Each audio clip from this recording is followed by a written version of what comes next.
किसी देश के अंदर बाबा साहब डॉक्टर अंबेडकर जैसे लोगों को शिक्षा नहीं ग्रहण करने दिया गया और गंदा पानी पीने के लिए मजबूर किया गया।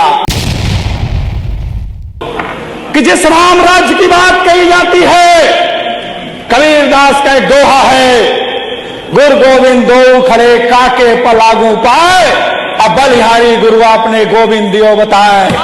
लेकिन इस सरकार ने ओपीएस ओल्ड पेंशन को आज तक स्वीकार नहीं किया।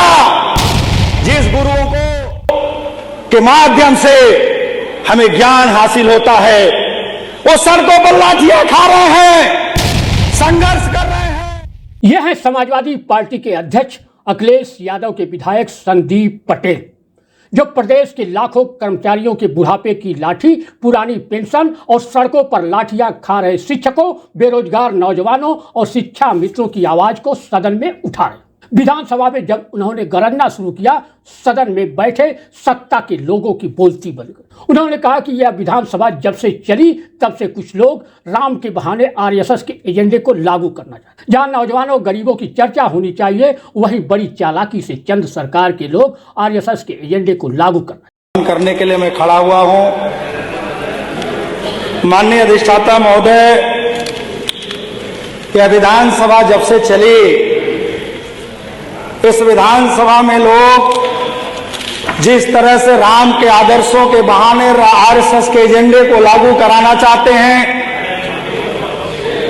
जो विधानसभा गांव, गरीब, किसान, नौजवान के सम्मान के लिए बनाई गई, जहां पर नौजवानों के सम्मान की चर्चा होनी चाहिए, बड़ी चालाकी से कुछ चंद्र सरकार के लोग आरएसएस के एजेंडे को जिस तरह से लागू कराना चाहते हैं, बहुत ही दुखद है। मैं माननीय अधिष्ठाता महोदय, सत्ता पक्ष में बैठे कुछ हमारे सबरी परिवार के लोग भी हैं, जिन्हें याद दिलाना चाहता हूं, किसी देश के अंदर बाबा साहब डॉक्टर अंबेडकर जैसे लोगों को शिक्षा नहीं ग्रहण करने दिया गया और गंदा पानी पीने के लिए मजबूर किया गया। उन्होंने कहा कि यह वही देश है जहां डॉक्टर भीमराव अंबेडकर ने सम्मान दिलाने का काम किया था दलितों, पिछड़ों और अल्पसंख्यकों। उन्होंने कहा कि आज जिस रामराज की बात कही जा रही है, कबीरदास एक का दोहा बताते हुए कहा कि सरकार ने आज तक ओपीएस को लागू नहीं किया। जिस गुरुओं के माध्यम से हमें ज्ञान हासिल होता है, वे सड़कों पर लाठियां खा। सरकार का इस पर ध्यान नहीं आता। उन्होंने शिक्षा मित्रों का भी सवाल उठाया और कहा कि यह सरकार जाति गणना भी नहीं कराना चाहती। ये वही देश है जहां पर बाबा साहब डॉक्टर अंबेडकर ने मेहनत करके सबरी की संतानों को सम्मान दिलाने का प्रयास किया था।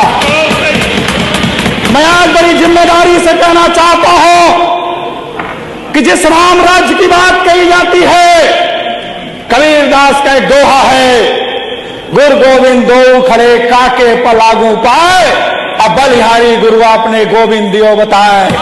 लेकिन इस सरकार ने ओपीएस ओल्ड पेंशन को आज तक स्वीकार नहीं किया। जिस गुरुओं को के माध्यम से हमें ज्ञान हासिल होता है, वो सड़कों पर लाठियां खा रहे हैं, संघर्ष कर रहे हैं, लेकिन आज तक सरकार को उसका ध्यान नहीं आया। हम जब शिक्षा मित्रों का सवाल उठाते हैं तो सरकार कहती है कि इसे माननीय न्यायालय का आदेश है। मैं सवाल करना चाहता हूं अधिष्ठाता महोदय, आपके माध्यम से सरकार का, कि न्यायालय ने कभी मानदेय बढ़ाने से इनको नहीं रोका है। अगर ये चाहें तो इस बजट में इंतजाम कर सकते हैं शिक्षा मित्रों को मानदेय बढ़ाने का, लेकिन उस पर इन्होंने कोई विचार नहीं किया। ये जाति जनगणना पर विजट क्यों नहीं देना चाहते? चूंकि इनको पता है कि जिस दिन जाति जनगणना हो जाएगी, उस दिन जातियों को लड़ाकर इनको वोट लेने का मौका नहीं मिलेगा, इसलिए जाति जनगणना नहीं कराना चाहते हैं। मैं आपके माध्यम से मांग करता हूं कि अगर आप चाहते हो समतामूलक समाज बने, आप चाहते हो कि संविधान को लागू करने वाला प्रदेश बने, आप चाहते हो कि इस देश के अंदर संवैधानिक व्यवस्था लागू हो, तो आपको जाति जनगणना करा करके संख्या के आधार पर सभी समाज का हिस्सा उनको बराबर दे देना चाहिए। वही असली रामराज और असली समाजवाद है। मैं माननीय अधिष्ठाता महोदय, बहुत लंबी लंबी बात ये लोग करते हैं, और ऐसी बातें करते हैं, जबकि मैं बड़ी जिम्मेदारी से कहना चाहता हूं कि आरएसएस का एजेंडा है कि देश गरीब हो, गांव गरीब हो, गांव अशिक्षित हो। चूंकि इनको पता है कि गरीब और अशिक्षित व्यक्ति को गुलाम बनाना सरल है, और जिस दिशा में ये आपका बजट ये बताता है, ये बजट बताता है कि आज ये देश को, प्रदेश को गरीबी की तरफ ले जाना चाहते हैं, ये अशिक्षा की तरफ ले जाना चाहते हैं, जिसका सीधा साधा उदाहरण है आप शिक्षा के क्षेत्र में देख लें, आप किसानों के क्षेत्र में देख लें, इन्होंने कोई बजट का इंतजाम नहीं किया। आज तीसरा बजट इन्होंने प्रस्तुत किया है। 2 बजटों को हमने देखा है, दोनों बजटों में ये ऊर्जा के क्षेत्र में कहते हैं, आज तक गांव के अंदर किसी भी विधानसभा का कोई साथी नहीं बता सकता कि उनके यहां ट्रांसफार्मर की कोई क्षमता वृद्धि हुई हो। आज तक गांव के अंदर एक भी सड़क का निर्माण नहीं हुआ। आज तक ये बात सबके विकास हो सकता है कि आपको अलग से बजट मिलता हो, लेकिन हम सभी जितने विपक्ष के साथी हैं, अगर आप कहते हो सबका साथ सबका विकास, तो हमारे भी क्षेत्र का विकास होना चाहिए। अगर आप इस बात की चर्चा करते हो, मैं माननीय अधिष्ठाता महोदय, मैं चूंकि समय कम है इसलिए मैं अपने क्षेत्र की तरफ आपको ले चलना चाहता हूं।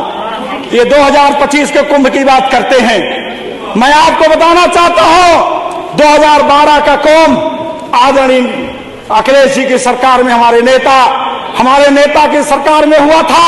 अब बड़ी जिम्मेदारी के साथ कहना चाहता हूं कि जो काम उन्होंने इलाहाबाद जनपद के अंदर कराया, इस सरकार ने केवल कुंभ के नाम पर बजट का बंदरबांट किया, आज तक कोई काम कराने का काम प्रयागराज में नहीं किया।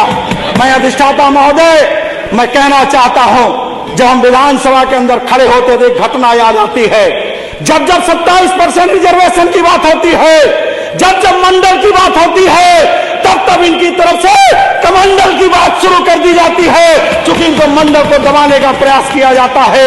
याद करते हुए नेताजी को श्रद्धांजलि देना चाहता हूं कि नेताजी ने उत्तर प्रदेश के अंदर सिर्फ 27% आरक्षण नौकरियों में नहीं दिया, बल्कि शिक्षा संस्थानों में लागू करके गांव के अंदर नौजवानों के अंदर शिक्षा में ताकत लाने का काम किया था।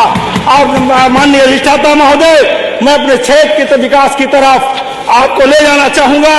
क्षेत्र का विकास नोट करा दीजिए माननीय संदीप जी। मैं अपने क्षेत्र में माननीय अधिष्ठाता महोदय, हमारे यहाँ पिछली सरकार में उत्तर प्रदेश के पीडब्ल्यूडी मंत्री और उप मुख्यमंत्री उत्तर प्रदेश सरकार के, उन्होंने परानीपुर से जब चुनाव आता है तब तक गंगा पर एक पुल बनाने की घोषणा करते हैं, शिलान्यास करते हैं, और चुनाव बीत जाता है तो हमारे क्षेत्र के लोग उस पुल को ढूंढते हैं, वो पुल आज तक दिखाई नहीं पड़ा। मैं मांग करता हूं कि उस पुल को हमारे क्षेत्र में परानीपुर से जो बनारस रोड को जोड़ने का काम करता है, उस पुल को बनाने का कष्ट करें।